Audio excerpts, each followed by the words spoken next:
It's very strange because, of course, it was the most horrible day of my life. Mm-hmm. But it was also like one of the 4 best days of my life because I got to hold him. Yeah. And it was the only day I got to hold him.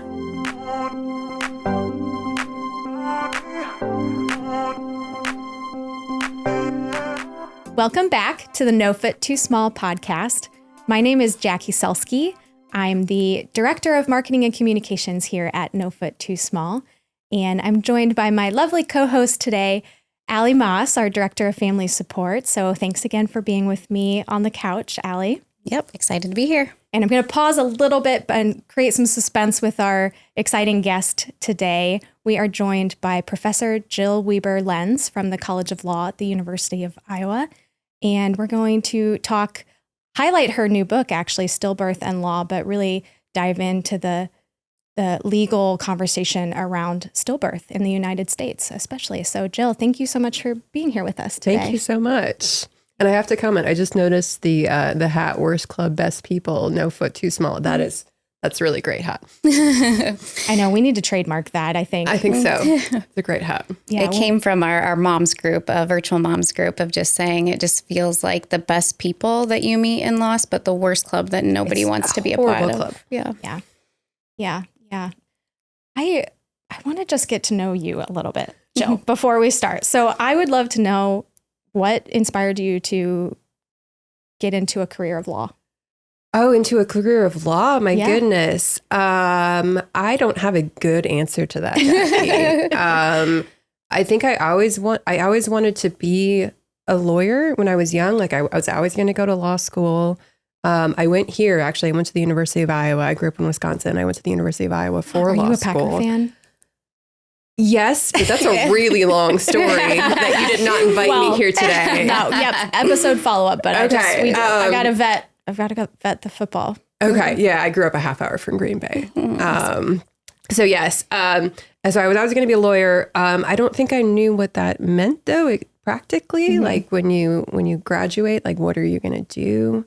But when I was in law school, I really enjoyed law school. And that's sort of when the seed was planted, like, oh, maybe I could be a professor someday.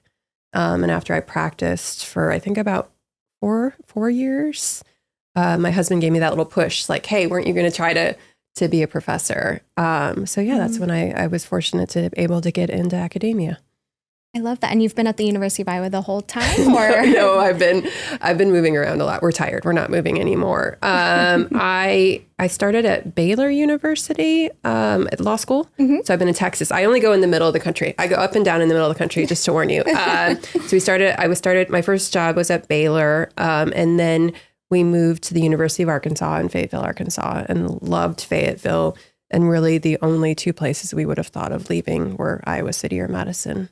And here we are in Iowa City. And and that's it. No more moves. I can't. I don't blame you. No, I can't. It's a lot. Yeah, it is. It's a lot of work. We like having you here. So thank you. It's nice that we love when our guests can be in person. So we're grateful that you're close to our home and it worked out today. Well, I'm grateful that I found this community too. Mm-hmm.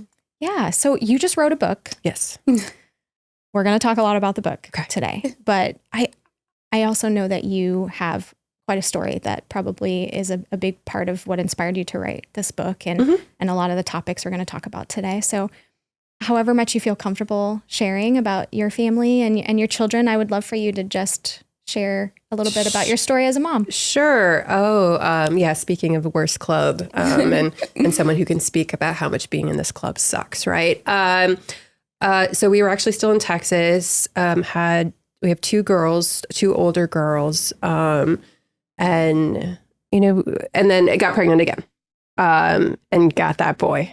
We got the boy, and everything was normal. It was my 3rd pregnancy. Everything was normal until it wasn't. I mean, goodness, how much is that so many people's story, right? I was very pregnant. So I was 37 weeks pregnant. I still remember it was Father's Day 8 years ago.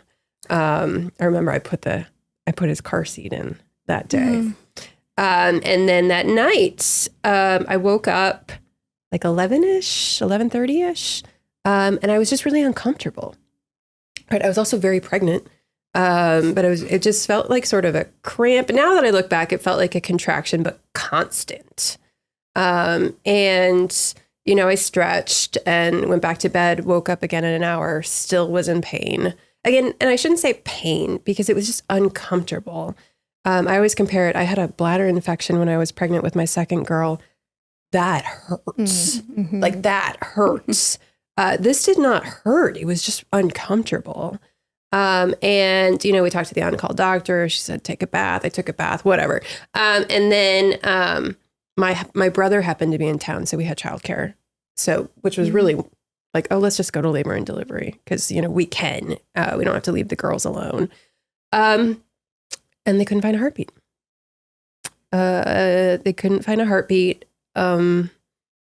Yeah, I remember numerous nurses trying to find a heartbeat, and there was no heartbeat. And I don't know how many more hours it was before there was an ultrasound that confirmed. Although they didn't confirm it with us yet, even though it was very clear. Yeah. No one actually, you know, said these words out loud until like, I don't know, it was like 4:00 in the morning or something. The on-call doctor. Which actually I texted my doctor too. I texted this poor woman at 4:00 in the morning. I mean, you know how you get close to these doctors, right? It was my third baby with her. Yeah. She came in the morning. And it was finally like 4 or 5 o'clock in the morning that someone finally told me that someone said verbally that he had died, even though like we all knew that. So yeah, I guess I'll do the diagnoses first. Because they thought I had a placental abruption. So they thought my placenta just detached from my uterus, which always cracked me up. They're like, here's your reason. And I'm like, but what's the cause of that? Right. Though? Like, yeah. Still a why question. Yeah, why? Does not. I found out a couple of years later, I probably didn't have a placental abruption. There's a doctor who specializes in placenta stuff at Yale, Dr. Harvey Kleinman, and he looked at my placenta and said, no, I don't think you had an abruption. So I actually went from half of a reason to no reason. So yeah. I mean, I will say that like the care we got that day that Caleb was born was amazing. People were so kind. People like, we held him, I don't even know for how many hours. My favorite moment, it's very strange because of course it was the most horrible day of my life, but it was also like one of the 4 best days of my life because I got to hold him. Yeah. And it was the only day I got to hold him. And my favorite part of that day is I asked if I could hold him skin to skin, which they said, yeah, they said yes. And of course, like, it's just so natural. Like it's what, you know, of course, it's what you're told to do after they're born too. And it was just very natural. And I knew that his body wasn't as warm as it should have been because I had had 2 other babies. You had that experience, yeah. But it was just very natural and like beautiful, for lack of a better word. You know, nobody rushed us to send him on. I know even when we finally said, you know, you can take him, they were like, no, you can have more time. I'm like, more time. Thank you. But like, this is not going to like change. It's not going to fix it, you know, like it's not going to make it better or worse or anything. So, yeah. And, yeah, what else do I add on? We had a funeral for him. I never felt so supported in my life by the community there. Incredible. I remember, I think in the book you mentioned, and I feel this is common with a lot of our families of hearing there is no heartbeat. And then this like reality of, but I still have to deliver, or this baby still has to come out. And I think you say it actually beautifully in the book, but I think that's such a shock. I think every family I've heard says a similar story to that, but something nobody thinks about that the baby just doesn't magically come out now, that there's still childbirth, I think is what you say in the book. Still childbirth. Just that experience and what that was like for you. I mean, he was just shy of 6 pounds. Like, you know, like he's still got to come out. I will say too, I believe my experience was so privileged. I should be very clear on that. Another privilege I had is my doctor offered to do a C-section. I did not want that. because I didn't want to, I mean, on top of everything else, I didn't want to have to recover from a surgery too. But just to have the option though, I think was very empowering.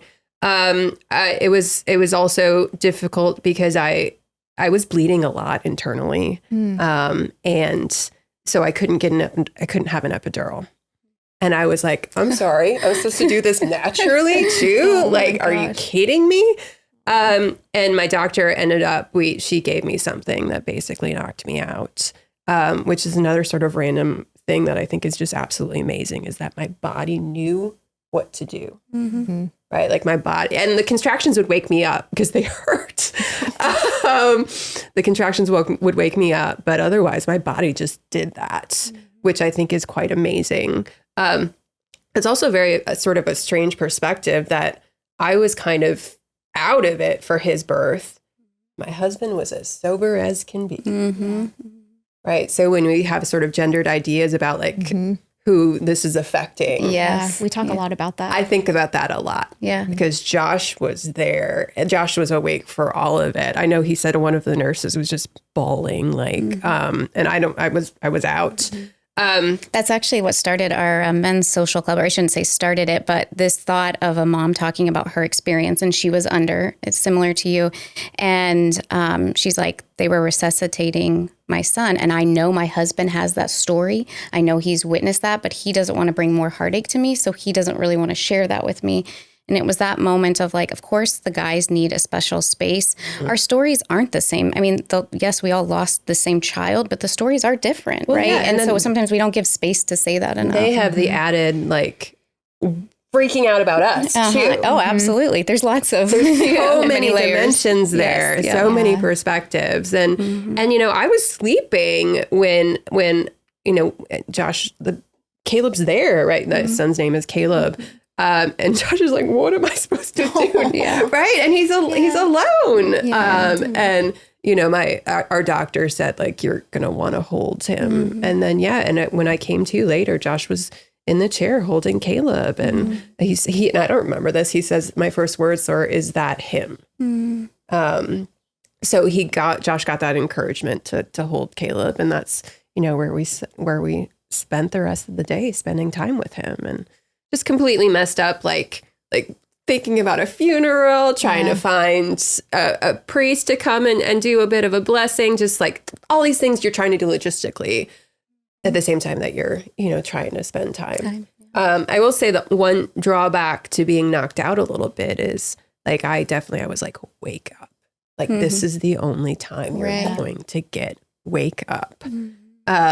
And, eventually I was able to, and I don't look back and think like I wanted more time. Sure. Like I am happy, as happy as one can be. Right? Content, whatever the right word is. I'm happy. We don't have any regrets. We don't have any regrets of how that all worked out that day. Thank you for sharing his story with us. Sure. And one more thing I should add is I was able, with the help of more fertility drugs again, we did have another boy. And he just turned 6, but we were able to get pregnant again. And that was its own journey. Right. That was its own journey. Pregnancy after loss is a whole nother journey. And certainly that son doesn't ever replace Caleb, but no, he doesn't. The best way I've always thought to describe it is like, after Brandon was born, my heart is full.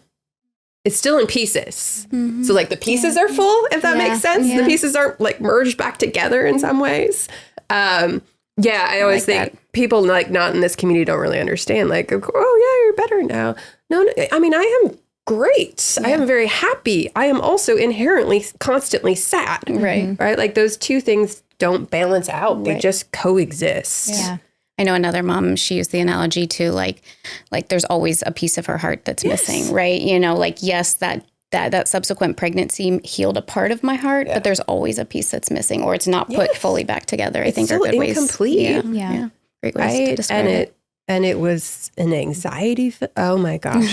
Oh my gosh. Thankfully though, like I had very good medical care. I'm glad you can look back and and reflect on that, because it's so much of the experience is who's in the room with you and the words that are told to you and the care that you're given. And it's something we're trying to change. And it's why these conversations are so important, so that we can encourage a more compassionate community and more compassionate care in the future. It's overwhelming. Like it's obvious without even like research backing it up, but even with the research backing it up, like how you are treated. Yeah. Right? Is so important. Well, it can make it a more traumatic experience based on something somebody says or does. You use the word privileged, and just like the awareness you have to reflect back on your experience. Similar, much of my care was very wonderful, and I felt very probably similar to how you did. But I hear stories that are so inconsistent across the country because there's not a standard of care. So it's great when we have a great nurse or a great doctor, or we had this relationship, but that's not all the experiences, and probably not most of them. And so that is, to your point, part of what we're doing is trying to change this dialogue around it, so that whether it's research that proves it or our stories that changes the care, so that it is more consistent and less stories are traumatic or mishandled, or, there's things that were said that you can't stop repeating that were, just not helpful in that time. So it's great to hear the good stories, but also recognizing that we're lucky in that when there's so many that aren't. Yeah, I try to be really careful about that, because I do use my narrative in my work a lot, but oh my goodness, like I am not representative. I'm not representative of the risk of who is at risk for their baby dying, being stillborn. I am not representative of the experience, because all it takes is like one healthcare provider who, hopefully not intentionally, hopefully inadvertently, says something slightly off, and like that's going to stick with you forever. Yeah, absolutely. I want to dive into that a little bit, if you don't mind, just some of the statistics, and, talk about finding purpose in your story and being able to merge that with your studies and your experience with your professional career, because, this book is probably changing a lot of hearts and minds and communities. And there's a lot of power in that work that you've been doing. So I want to start with maybe at what point after your experience with Caleb did you decide to have those two parts of your life intersect? Yeah, it honestly was pretty quick. I went back to work. Speaking of privilege, I'm pretty sure Baylor would have let me have my full maternity leave if I asked for it. But I was like, I can't just sit at home. Like, this is it's just not me. But I went back to work, and then I was just Googling stillbirth all the time. And I'm like, oh my gosh, is this, but just to learn how common it was. Yeah.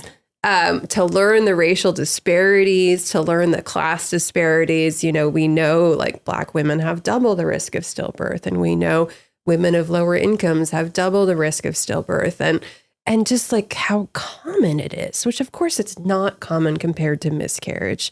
But even like when we talk about miscarriage being common, we're talking about early miscarriage, right? We're talking especially before 12 weeks. But just to know still how often it's happening. What is that rate right now? I think we're about 1 in 170 right now. 1 in 170 births. That's of births is actually a stillborn baby. But if you think of Black women, that's not just half of that, right? Oh gosh, I can't do math. I mean, but it's probably because Black women have double the risk of what white women have. So the white women's risk would be lower than 1 in 170. But if, we can guesstimate like 1 in 190, 1 in 100. That's 10% of pregnancies for Black women. That is not rare. Right? That is not rare. I've also had numerous medical professionals tell me stillbirth generally is not a rare thing in medicine. But they have different conceptions of rare versus what we do, right? I always say once you're a bad statistic, statistics don't matter, right? Like once you've already hit that, you're like, well, I was the one in this, and now when you tell me that this shouldn't happen again, it's hard for me to believe that because I was the statistic that was rare. Yeah. So it just changes your perspective on that. I mean, how come I can't be like the one in whenever that wins the lottery? A positive outcome. I know. Yeah. We all got the short stick in that one a little bit. Exactly. Yay us, right? But I was Googling it all the time, and I was like, wait, can I do this with law stuff too? Because that's what law professors, of course, we teach, but we're supposed to do research. And I was like, well, what do laws do with respect to stillbirth? And of course, more generally, what do laws do with respect to miscarriage? And I talk about this in my book too. My wonderful therapist. I was hoping you were going to mention this because I think this is an important piece that I love her so. One good thing to come out of COVID is when so many people started doing therapy online, I was like, hey, can I see her again? Because I wasn't in Texas anymore, right? Okay. And I was like, I was like, I'm Googling this all the time. I'm thinking about this all the time. The stuff I used to research just seems so trivial. Mm-hmm. What were you researching before? I was doing a lot about like how we measure damages in personal injury claims. Oh, okay. Which actually has come relevant for my current work too. But it just didn't seem very important anymore. I did a lot about punitive damages. So sometimes we issue damages to punish, even though it's like a civil case. So it's between people as opposed to criminal, like which involves the state, right? It just didn't seem very important anymore. And I was Googling all the time and I asked my therapist, like, is this healthy? Because it didn't seem especially healthy. And she kind of chuckled and said, for your personality, yes, it seems quite appropriate. And I love her. I love that. I love the permission of the individualization of your processing of the experience, right? I think that's something we talk so much about at No Fit Too Small is that everybody's loss journey is their own, and to just continue to give everybody permission to feel it and experience it in their own unique way. And so I love that she gave you permission. She didn't give you an opinion. She didn't judge. She just said this, yes, like that's okay for you to do. And I love that. It was great. It was great. I mean, that book wouldn't be there right now had she not happened, had that not happened back then. So yeah, and it's definitely, I should add, it's something that I've had to grapple with then in my like career. So the past 8-ish years, what Caleb would be 8 next month. So past, 7.5, 8-ish years, I do this professionally too. Which is not a common thing in legal academia. Okay. That like you write about, like some random constitutional thing, but like, it's not like anyone brings their narrative very often, although it does happen. And I think it's really important when it does happen. But it's just like how I balance this. And at the beginning, I definitely got some feedback that like, you seem a little biased was a word I heard, which is not wrong. But, I had to also, I was like, I'm not biased. I'm educated. Yeah. Like I'm educated. And as long as I also understand that my education, as long as I don't try to like extrapolate my experience onto everybody else, which I'm also, that's my main focus of like not doing too much with my narrative. But like, I mean, that has been also, a long time. It's been a development. I guess, 6 years ago, I was not as comfortable as bringing out Caleb. Everything I did was like, it would be like something random was said to me and I would write a law review article about it. Right. I wouldn't always be as blatant about the connection between the two. But I mean, speaking of like awareness, like, and this is in the book and one of the chapters, it's, the next morning, my OB mentioned to me that like she was worried about placental abruption in her pregnancies because she knew that placental abruption could happen, right? Because she learned that in her training. And I was like, how come I didn't know anything about this, right? Like, how come I had never really heard the word stillbirth until my kid died? I wasn't like mad at her, but it just really accentuated the knowledge disparity we had. That's probably one of my favorite parts of your book, just having a little bit of a public health background and actually being in the space. Because to your point now, because of my loss full time, I help other families. So I spend a lot of time, to your point, being educated in their stories, right? Maybe not even formal education. And one of the things that just constantly comes up, like I obviously know all the ways to lose a baby, right? It feels like because of the community I serve. And then when I know somebody going through a pregnancy, I'm always like, I don't want to scare them. I don't want to put fear in their head, right? I go to this place of like, and I really don't generally think every baby dies. I really don't. No. But when they say something about care that I've heard before that I don't like, I'm all of a sudden like, don't like. But I also want to stay in my lane, right? I'm not a medical professional. I don't want to instill fears that aren't appropriate.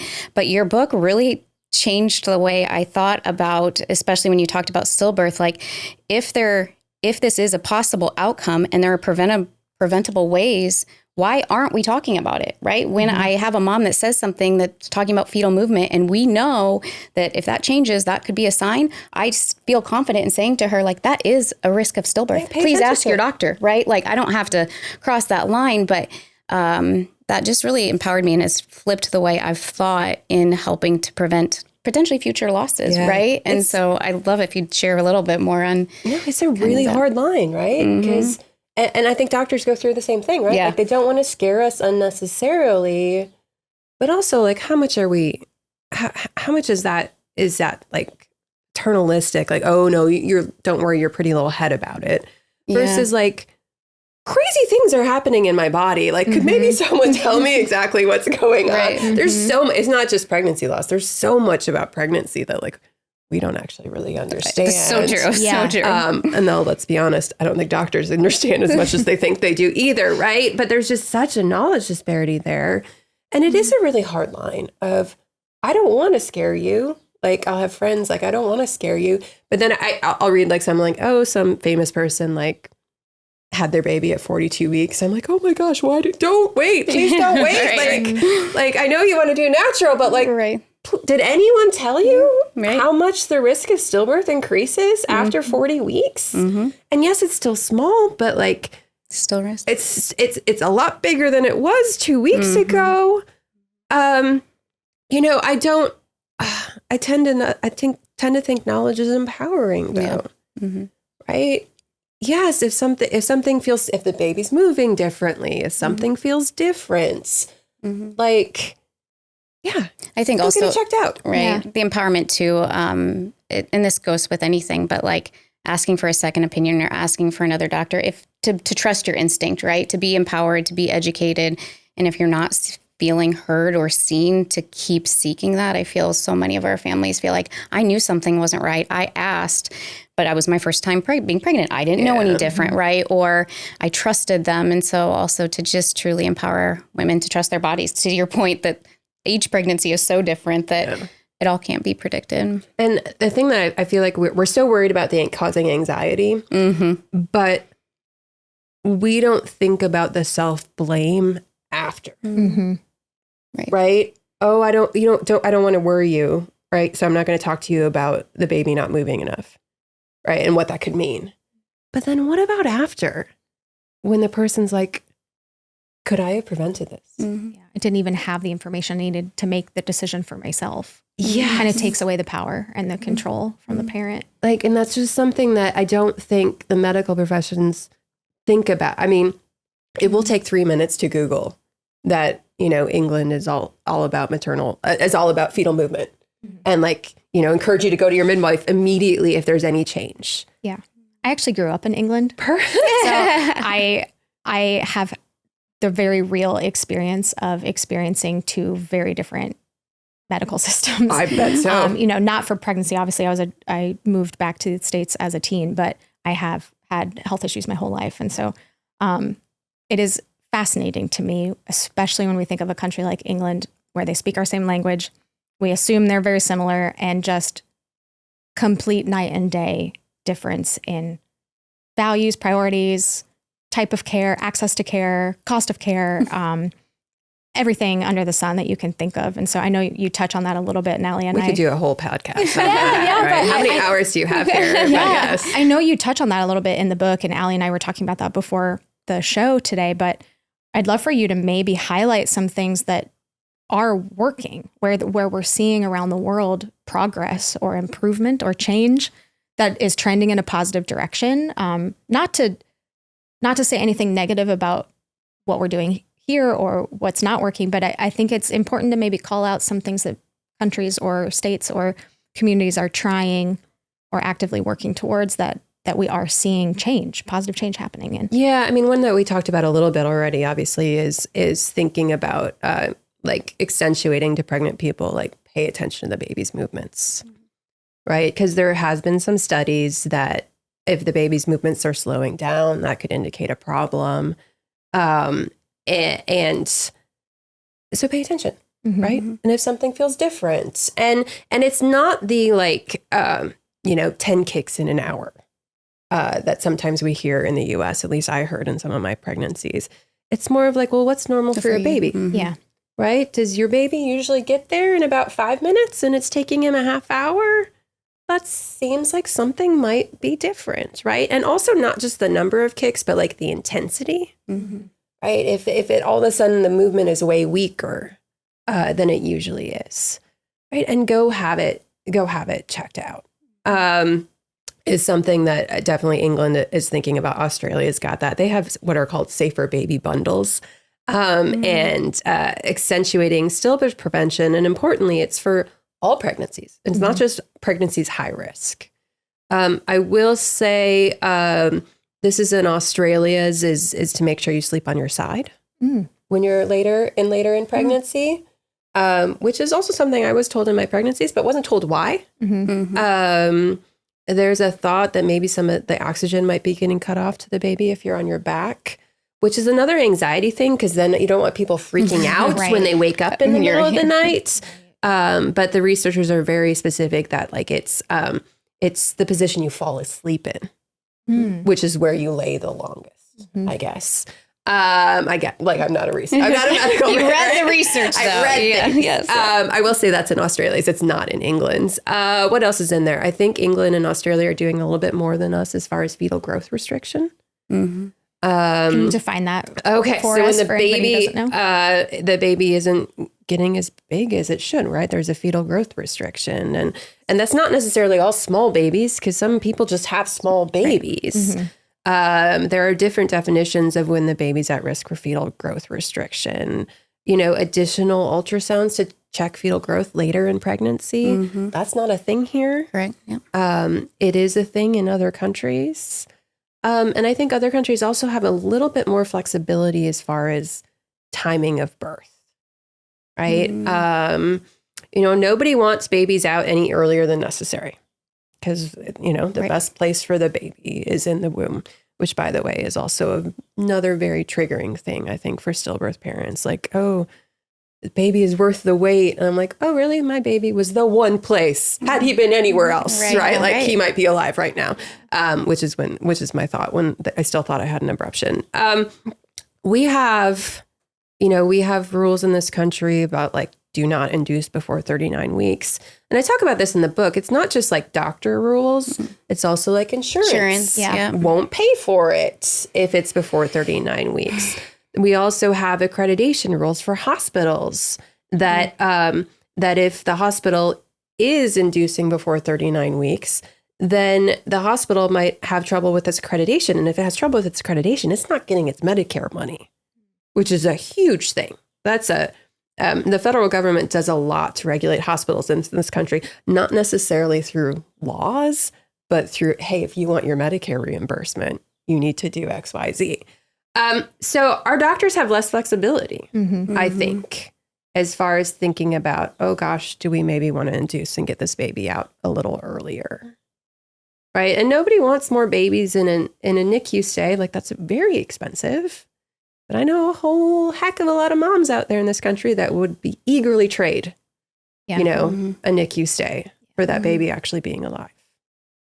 Do we have a standard definition of stillbirth that is agreed upon across globally all institutions that you have been mentioning globally? Not globally. Okay.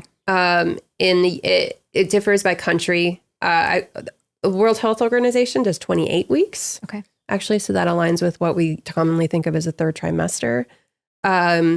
England, for example, is 24. Okay. We're 20. The US defines it as 20 weeks. So before 20 weeks, it's miscarriage. After 20 weeks, it's stillbirth. Can I explain to you where that came from? No, I don't know where it came from. And let's be honest, to some extent, it's quite arbitrary. I think it's quite funny to think that somebody at 19 weeks and 3 days has dramatically a different experience than someone at 20 weeks and 5 days. Like, that is just quite arbitrary. But yeah, it is 20 weeks in this country.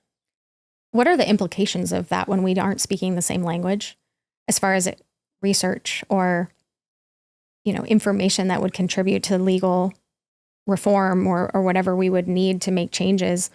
in our country and around the world? What's the implication of the language and the definitions that we use, do you think? I mean, it does make it more difficult for global comparisons, right? So very often when you see global comparisons, country by country comparisons, they switch to 28 weeks to enable those comparisons, right? Because otherwise you don't know. Yeah. I often have thought that, again, the 20 weeks in this country, I think also contributes to maybe I think it contributes to more feelings of unpreventability, right? And this sort of ties into what also in a medical term we've been told viability. I'm sure you've heard this one. Yeah. You know, when the baby theoretically, well, more than theoretically, when the baby could survive on its own outside of the womb, which is of course also sort of a false idea because we're talking about intense medical treatments, right? Some people are like, oh, the baby would be fine. No, right? Like people talk about viability. I'm like, oh no, like any pregnant person, like premature birth at 24 weeks is a bad thing, right? It's not a desirable thing. Yes. Whereas it also has this sense, oh, the baby could survive outside the womb, right? So hang on, when I come back to, so we include stillbirth in this country, 20 to 24 would also be a stillbirth, right? Whereas, if we're stillbirths before 24 weeks would seem to be more unpreventable because the baby wouldn't have made it outside the womb. I mean, I just see a distinction because then England is 24 weeks. Mm-hmm. So it aligns with viability, right? And World Health Organization, 28 weeks, even more so, a baby born premature at 28 weeks is probably going to be fine. Again, medical help, but much better chance than even at 24 weeks. So sometimes I wonder about that 20 weeks because I'm not about to tell you that all stillbirths are preventable. Definitely not, right? I guess I should have even led with that earlier. Definitely not. But some are. And I would like to flip the script a little bit. Can we approach it from the possibility of unpreventability instead of approaching it as like assumed unpreventable? Yeah, that's really well said. And I wonder if the 20 to 24 range in there is part of why we approach as assumedly unpreventable. Interesting. Yeah, I think, so much of what you're bringing up is also the psychological impact of how the parents receive the information they're either given or maybe is not given to them, right? And how they then navigate life after that loss, processing the knowledge. You're talking about a knowledge gap, which I think is a really great word for it. Because to me, I don't have the public health background. I don't have the legal background, but I have the human mom background. Yes. And I can relate to just the psychological impact of the words that were said or not said. And so I think touching on that and just the way we position it, raising awareness is one thing, but the intention behind why we're raising that awareness and the goal of that awareness could be different. Right. So I think it's really great that you're kind of guiding us in thinking through that piece of it, like the why behind it. No, I think that's really important because we don't think about the impact after we have those conversations or we talk about preventability or what happens after that then when we had the discussion that there's potential for preventability, but then it wasn't prevented. Yeah. So when we open these conversations, how are we handling the risk in having those important conversations and those hard conversations? I think it's great that you're helping us think through that piece of it too. You touched, I think, a little bit in the book about kind of law malpractice, especially with a preventable, maybe stillbirth on this topic a little bit. And we hear that in our group space a lot. And one thing that's really important to me is to always give really authenticity in that space. So to share your true story. And in some true stories, there is a massive, I can tell you medical malpractice, right? There is massive signs that were missed. And so obviously it's every family's decision and choice to, decide what next steps they might want to take in that. And I also make it clear in our space, like we're not a doctor bashing group, or we're not, so to balance both of those in our space, I think we do really well, like share your true story. However, we're not going to go down this rabbit hole, but again, that is a truth of your story that you feel if it could have been prevented, the whole outcome is your psychological piece, that it's a very different part of your story. And so I think you touch a little bit on, why people don't from a law side, but I think a lot of times families are like, I don't want to journey that for another 2 years. I don't want to keep telling that, there's just a lot of that piece that I think if you wanted to speak to, I know that's a big kind of open-ended piece, but I just think it comes up quite a bit in our space, and it would be a unique perspective for you to share both law and personal. I've definitely sat through support groups before, and in my head thought like, I hope you sued. I hope you sued. Although I completely understand if you didn't, because you didn't want to. And the reality is, I mean, this is for like all people who are injured, and it includes med-mal too. Like some people don't realize that something could have been different there. So like, you were injured, you don't realize it was someone else's fault, for lack of a better word. I've always thought about that on my personal experience too. Like, I wonder what it's like, because I just don't know. What is it like to have someone to sort of blame? Because that's just a whole different journey. It changes. Like, I don't know. Like, I just don't have that experience. Right. I don't either. I don't have that. So yeah, I mean, so there's lots of personal reasons why someone wouldn't want to sue. I mean, I definitely have talked to some families too, and what I hear very often is, they just don't want it to happen to someone else. Mm-hmm. Right. So maybe could it be prevented for somebody else? I don't want this to happen to someone else. Like, I don't want this to happen to my worst enemy. Right. I don't want this to happen to someone else. There are a lot of roadblocks to suing though. And this is something I mentioned before. I like before Caleb died, I talked about tort damages a lot. Like, this is more what I first started teaching was personal injury stuff. It's called torts. So even when Caleb died, and like both my husband and I are attorneys, and we're like, why did the on-call doctor tell me to take a bath? Mm-hmm. Right. And I mean, we weren't like looking for a lawyer or anything, but like we had these thoughts. Absolutely. But I knew very well that, because I had been teaching it for 4 years, that in Texas, which is where Caleb died, that if we would have sued, only I would have had a lawsuit. Josh would not have, my husband would not have. And there was a damage cap that I wouldn't get more than $250,000. Because Texas has a cap on non-economic damages that would have applied for some very strange reasons to this case. And I mean, good luck finding an attorney for that, because attorneys get paid out of what you win. Yeah. So if you don't win very much, it's not a knock on the attorney. They need to eat. They want to feed their family, right? Yeah. So I mean, there's just and tort reform was a very popular thing in a lot of states, and still is there are non-economic damage caps in effect in a lot of states, and it's very technical and depends on the state as far as like what cause of act, what claim you can bring to sue for, and then whether the cap would be applicable. But it would have in Texas if we had tried to sue about Caleb's death. And it makes it incredibly difficult to find an attorney, even if you wanted to sue. Right. And can you imagine just more of like insult to injury? Right. Yeah. Right. Like, my kid died. I think this doctor, had he done something different, could have prevented it. I don't want this to happen to another family, but I can't find an attorney who will bring the case. And I don't really blame I don't really blame the attorneys for that. It's a whole system that doesn't function in alignment with each other, right? It's a system that didn't necessarily think about the consequences of what it was putting in place. Right? Yeah, that makes sense. This is blowing my mind because, like I said, I know nothing about law. I'm curious, as you started to dive into this, what was the most surprising piece of information that you discovered? I have a good answer for this because I'm still shocked. I still can't believe when I discovered it. And this is in chapter 3, which is about like differing standards of care. And it was supposed to be about tort law, and it is a little bit about tort law, but the reality is, sorry, I should get this out first, and then I'm going to come back to that.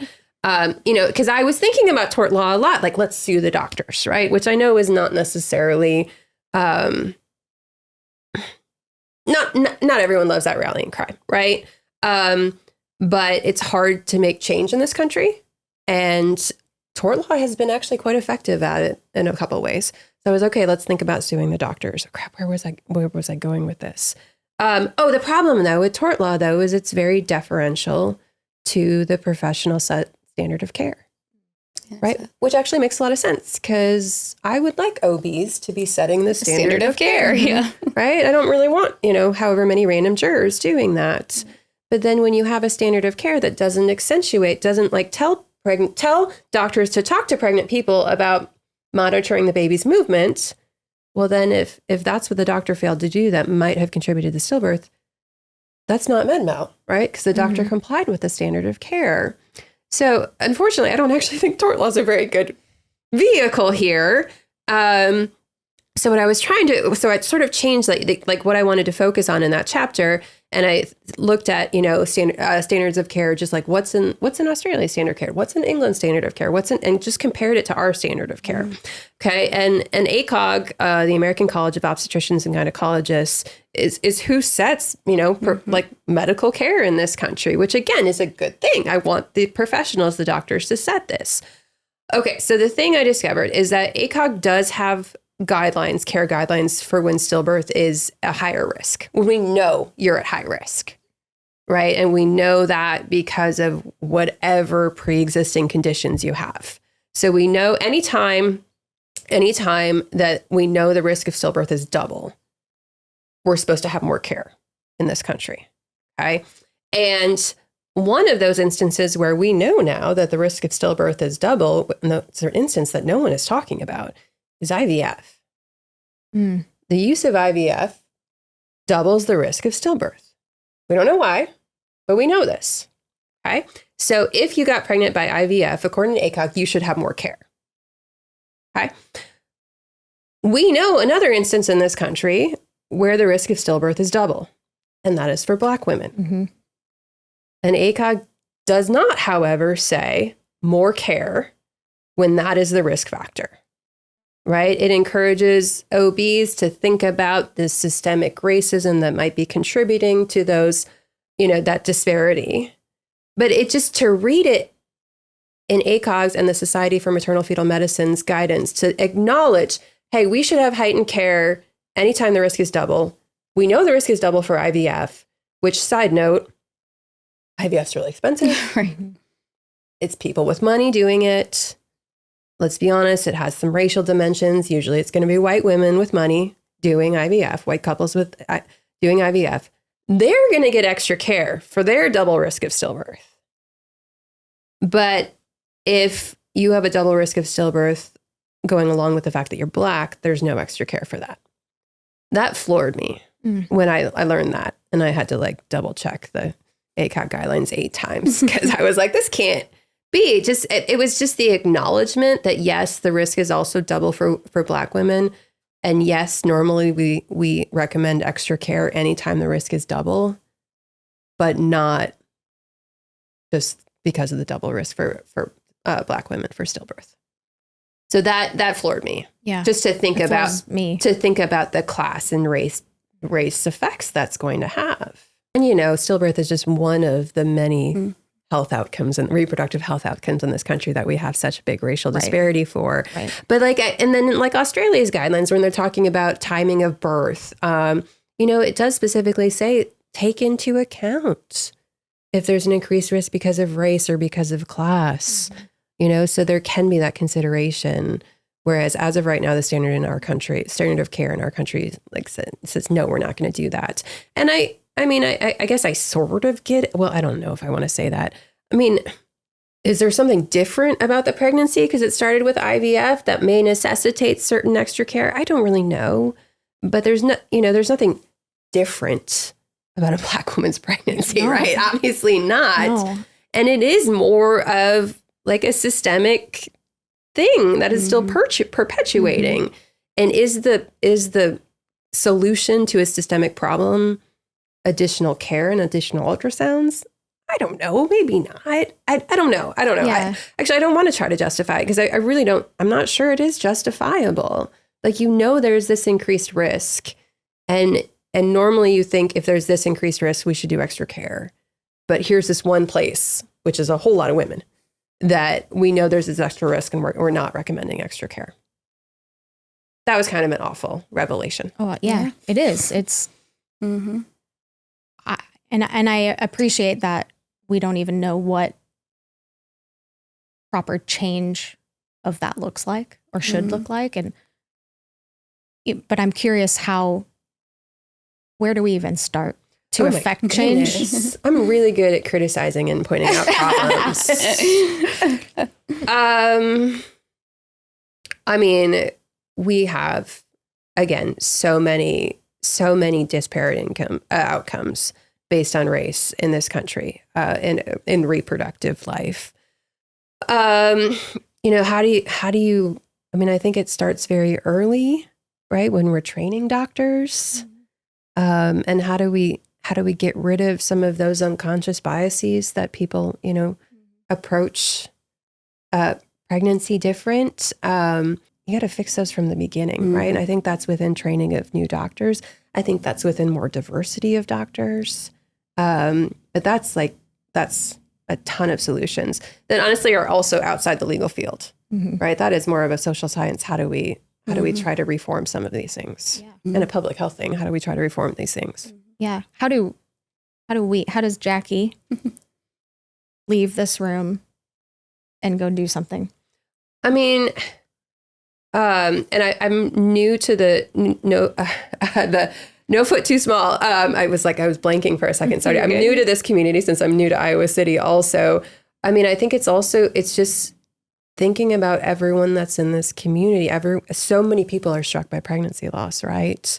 And trying to be as inclusive of everyone's experiences, right? And to think about, and when we think about things we want to push for, so even think about more respect for people when they're giving birth or they're experiencing loss. Like, let's also think about the race and class dimensions of that and who unfortunately might be most likely to have a less positive experience. So when we're thinking about how to reform things, it's not just generically reform, but also reform in such a way that it's going to hopefully affect everyone who's going through this experience. Yeah. Yeah. I mean, the third pillar of our mission is to build what we call birthing and bereavement suites. And No Foot Too Small has kind of pioneered.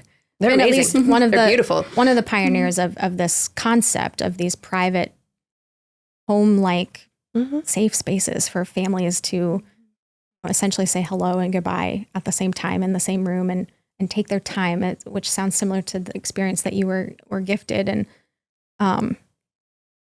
my hope for those is that we have intention behind the communities that those are built in.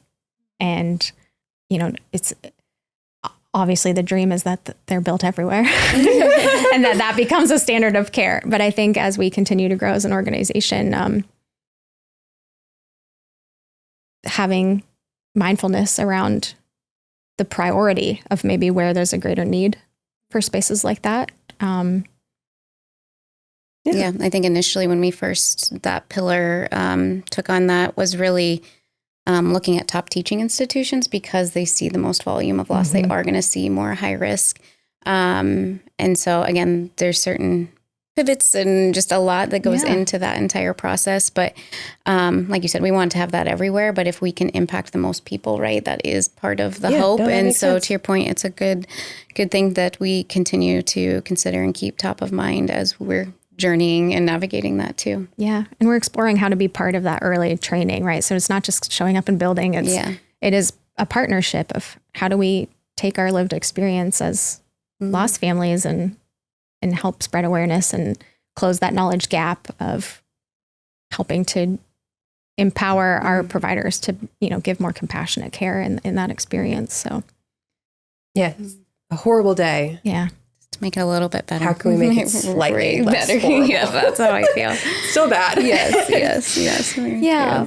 Well, Is there anything else about the book that we didn't cover that you think is really critical for us to share with our community? I was just thinking, and I didn't know about No Foot Too Small when I was writing this, right? I wrote this before I moved here.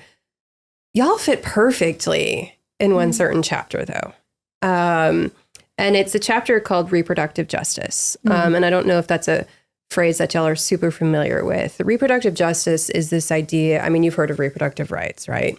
And mostly that was been focused on the right to not have a child. So we're talking about abortion, we're talking about contraception.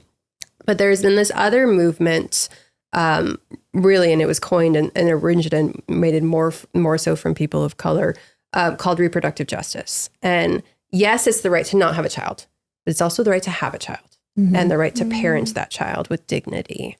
And pregnancy loss, I think, has a place there because the right to have a child. Y'all, we wanted our children, right? We wanted to raise that child. And we were deprived of that. Not because of like a government action necessarily, but like we were deprived of that.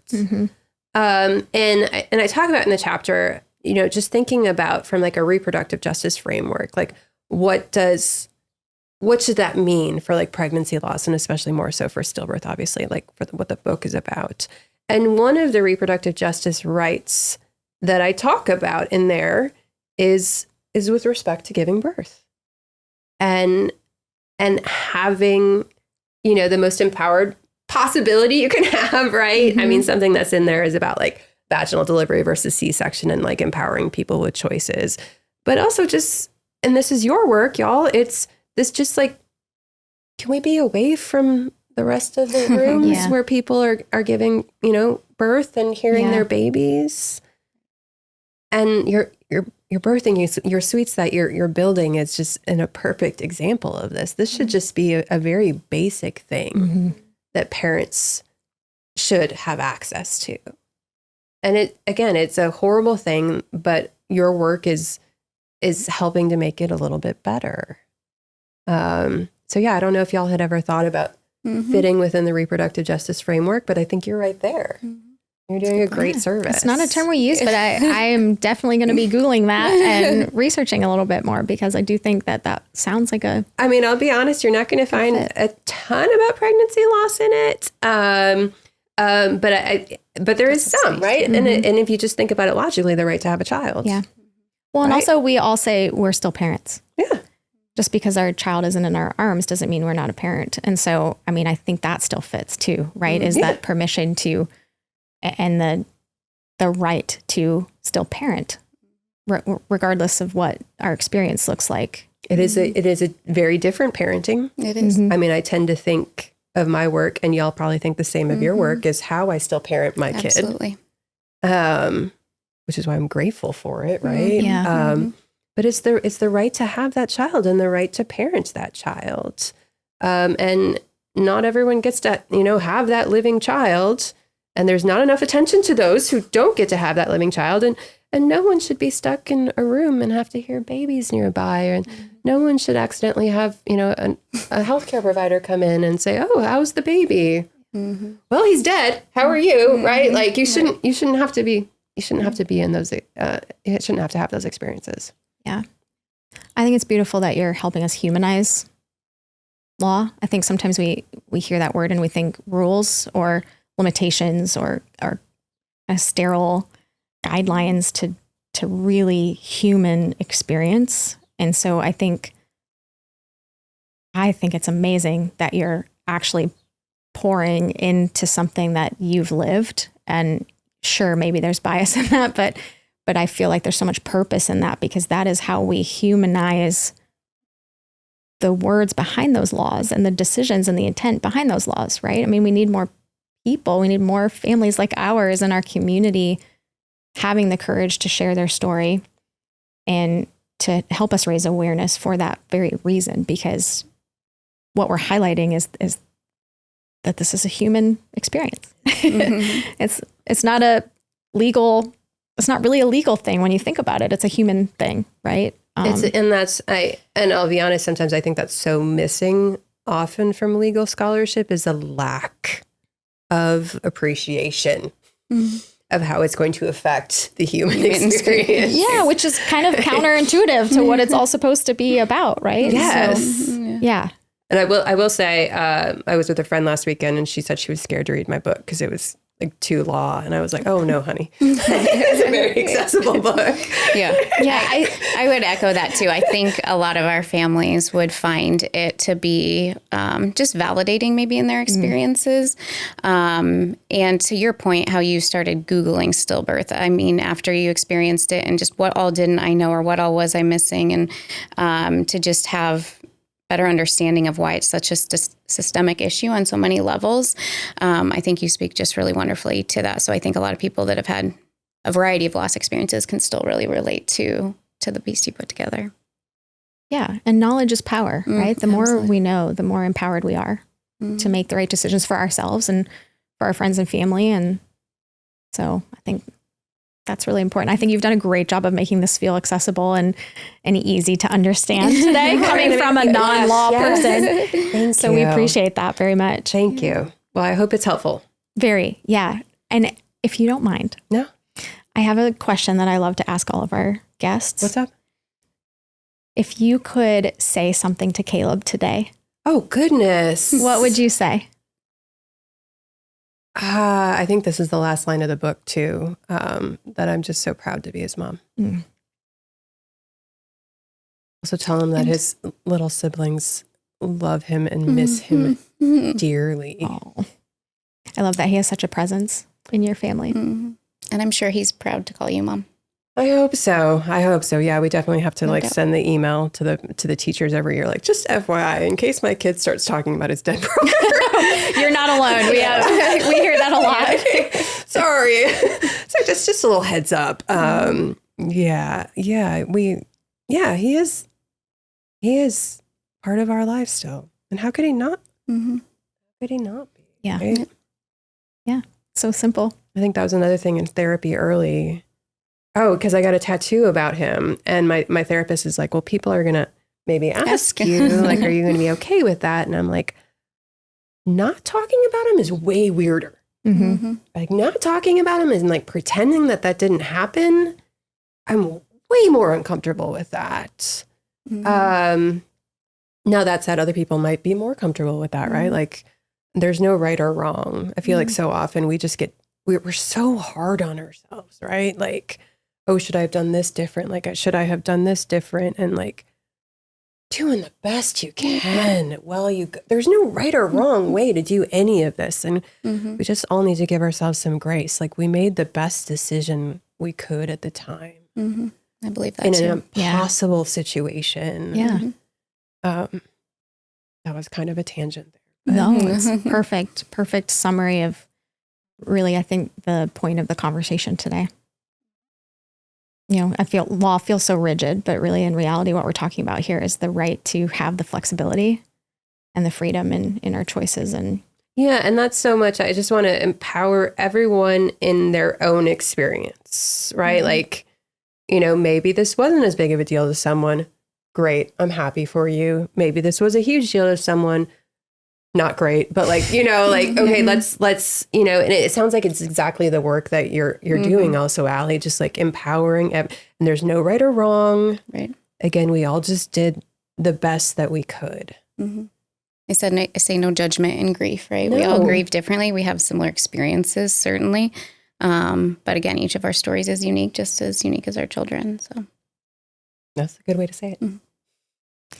so where can people find your book? I mean, it took me a while to realize that I was on Amazon. you are on Amazon. I've bought a copy of there. I've bought in the local bookstore. I've bought a few of them. So kind. Nice.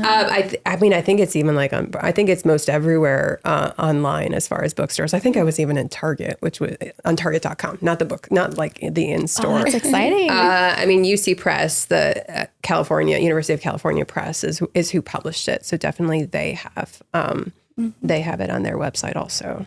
So, well, congratulations again. I know it's fresh and new, so It is. hope people are encouraged to go read a copy of it today. And as you continue to study this, is there potential for more books and papers and things like that? Should we be on the lookout? papers for sure? I've been thinking about men a lot lately. Yes, we should talk. Yeah. A whole nother podcast. I think we can partner on that one with you. I'm thinking about men a lot lately. Which, so there might be something. Oh, and also just on perinatal palliative care too. I think we are seeing an increased need for it in this country, and I don't think we're seeing increased access for it. Right? I mean, it relates to your birthing suites again too, and just are people getting the care they need and they deserve? Right. When they are, when they hear like a diagnosis that they don't want to hear. Absolutely. Right. It's just such a hard experience. All the experiences are just hard, right? Yeah. It's all impossible things that people are having to do every day. And let's try to make it as best as possible for them. Yeah. Well, we're really grateful for you helping us to have some hard conversations today, to just open the door for us to continue to raise awareness and of those seemingly impossible situations so that we, continue to navigate this journey together with a more mindful and self-aware approach, I think. So thank you again for your time today, Jill. We really are grateful for you. Y'all are so sweet to even have me. Well, thank you so much for tuning in to this episode of the No Foot Too Small podcast. If you are a family navigating pregnancy and infant loss, we would really love to be a support for you. Please reach out to us at nofoottoosmall.org. You can join our family database there and connect with our groups and just get plugged into the community. If this mission and this topic today resonated with you, reach out to us there as well. Shout out to Storyline Multimedia for helping us hold space for these important conversations. And we'll catch you at the next episode.